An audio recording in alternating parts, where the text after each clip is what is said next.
Thank you very much for being with us. And just first of all, the march you're threatening now if no new elections are announced. What do you hope to achieve? Well, Mark, what every Democrat hopes to achieve from a peaceful protest. What I hope to achieve is to show the whole of the country that the people of this country want one thing: elections. They do not want a foreign-imposed government where members of our party were bought by $1 million each, who was offered to them to switch sides, and then the government was removed. And so therefore we feel that rather than someone else imposing a government on our country, let the people of this country decide whoever they want to lead them. But you were toppled, you say, by a Western conspiracy. You called it, I think, US-backed regime change. I mean, it's quite a claim. What evidence do you have? What do you base that claim on? Well, as the Prime Minister, I get a cipher. Cipher is a secret message sent by your ambassadors. They are sent to the Foreign Office. It's like in WikiLeaks. You know, WikiLeaks was when they broke the code, so the secret messages were relayed to the public. So I get a cipher from my ambassador in the US, and it's an official meeting he has with this American undersecretary or whatever, Donald Lu. And me as the Prime Minister, I'm reading this cipher, and it says that unless you remove your Prime Minister through this vote of no confidence, which hadn't been tabled as yet, there will be consequences for Pakistan. And if you remove him, all will be forgiven. Now, this is what me as a Prime Minister reading this cipher. And I am the chief executive. Who was he asking to have me removed? So the next day, after this meeting, official meeting with note takers, with minutes between our ambassador in Washington and this American official, Donald Lu, next day, the no confidence motion is tabled in our National Assembly.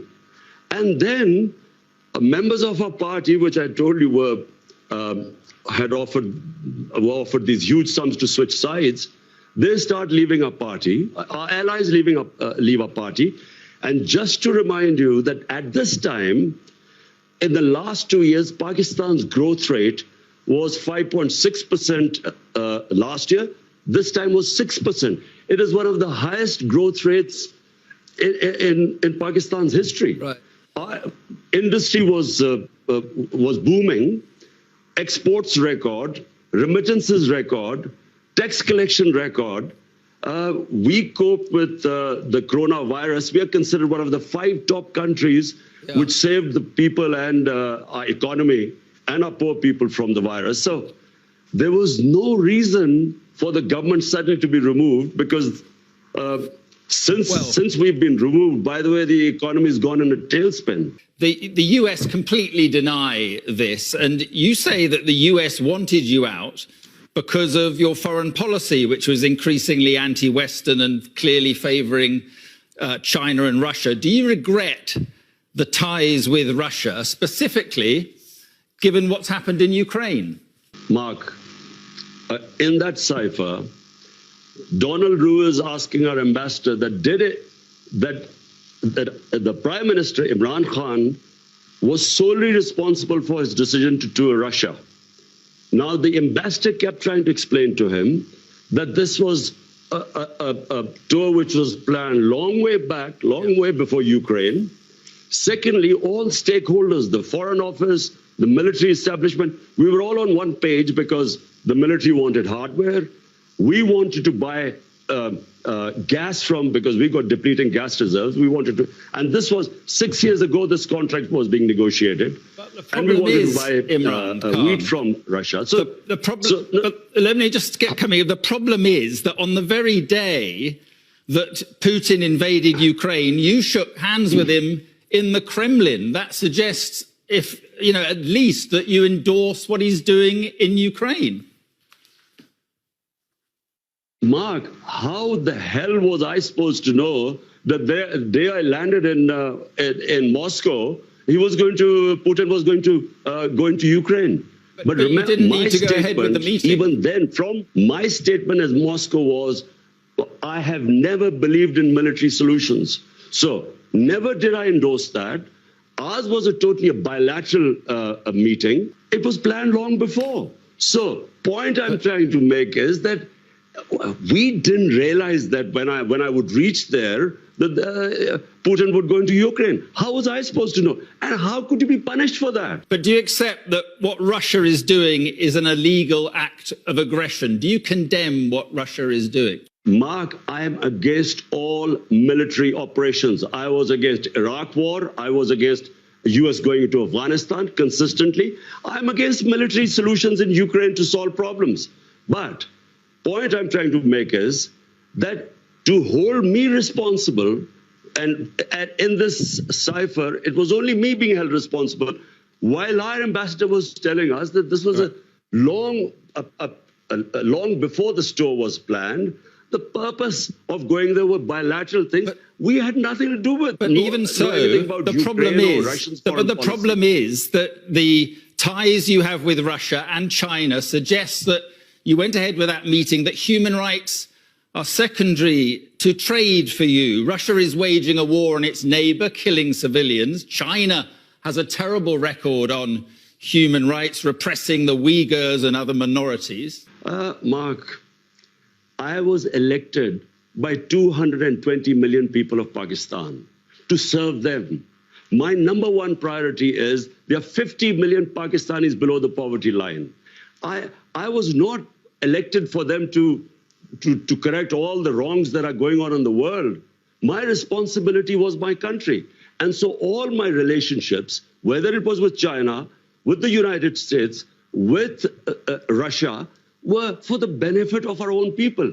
Listen, in Kashmir, which is a dispute between Pakistan and India, India has violated all United Nations resolutions on Kashmir. They've illegally taken away the right of the Kashmiri people and basically got rid of the statehood. Now, did anyone speak against it? The atrocities going on in Kashmir, 100,000 people in Kashmiris have died. Has anyone condemned India for that? No, because India is an ally. Allow us to be neutral too so that we can look after our own people. What about Afghanistan? Are you pleased to see the Taliban back in control in Afghanistan? Were you pleased to see the West defeated? Mark, Afghanistan there was never going to be a military solution. Anyone who knows the history of Afghanistan, and the British above all, have experienced 3 wars in Afghanistan. The 3 times they've gone into Afghanistan in the 19th century, twice in 19th and once in the 20th century. There was never going to be a military solution. People like us who kept saying that this is not, you will not solve Afghanistan problem by bombing them or sending your military, we were called pro-Taliban. People like us were always talking about how would there be people in Afghanistan? For 40 years, they've been suffering. Mark, this is not a football match, whether you're on one side or the other. When there are problems there, the country that suffers most is Pakistan. Because we already have 3.5 billion Afghan refugees there. But you said the chains of slavery had been broken in the country. When the Americans left and the British, what did you mean by that? That was deliberate. It was deliberately distorted. I was speaking in Urdu. I was talking about getting rid of mental slavery. We still have the colonial education system with elite is taught in English medium. We had first time in our history had one syllabus for everyone. And I said that mental slavery is far worse than physical slavery. In that context, I refer to Afghanistan, where physical, they're fighting for their freedom. What about the slavery of women? Are you concerned that they seem to be going back on their commitment to allow girls back to school, and they're now insisting women cover their faces? Are you worried at all about what is happening there? Mark, I am not responsible or a spokesman for the Taliban. If there was any other solution, after 20 years of war, well, There should have been. You should have found some solution. But Pakistan has supported the Taliban. How? Who says this? By harboring Taliban fighters inside Pakistan. Do you know something, Mark? There is so much propaganda and ignorance about this whole Pakistan-Afghanistan situation. Pakistan lost 80,000 people. No country which supported the US in the war on terror gives as many sacrifices as we did. The only reason we lost 80,000 people was because we joined the US war on terror. Because the US was trying to find a military solution in Afghanistan where none existed, we were blamed. A country that gives sacrifices, we were blamed for the lack of success in Afghanistan. What is happening in Afghanistan has nothing to do with us. The fact is that a war in Afghanistan meant 5 million refugees at the beginning in the 80s. We have 3.5 million refugees. We had what were the Pakistan Taliban who were fighting against our state. We still have terrorism as a result of participating in the US war. For Pakistan to be blamed, there are 3.5 million refugees. Mark, how do you stop? How do we know who would go across and be with the Taliban? How? Right. So Pakistan fenced, first time we fenced our border. There was open border before. So now 3.5 years, we have fenced the border. But please do not blame Pakistan. Pakistan is the collateral damage of Afghanistan. Okay. Just finally, on the elections you want, do you think that people power, you're talking about 2 million people, do you honestly think that people power can take you back to power? I'm not showing the 2 million people coming out in Islamabad so I would get back into power. All we are saying is that there are two problems. One is that this is an imposed government through a regime change by Washington. Number two, they're criminals. 60% of the cabinet is on bail. The prime minister and the chief minister were about to be sentenced when they were made the chief minister and prime minister. It's an insult to this country. All we are doing is peaceful protest. Okay. We feel, let the people of Pakistan decide who they want to elect. Let's not have an imposed government from outside. Okay. Well, as I say, the Americans deny that. But listen, Imran Khan, thank you very much for being with us this evening. Thank you. Thank you, Mark.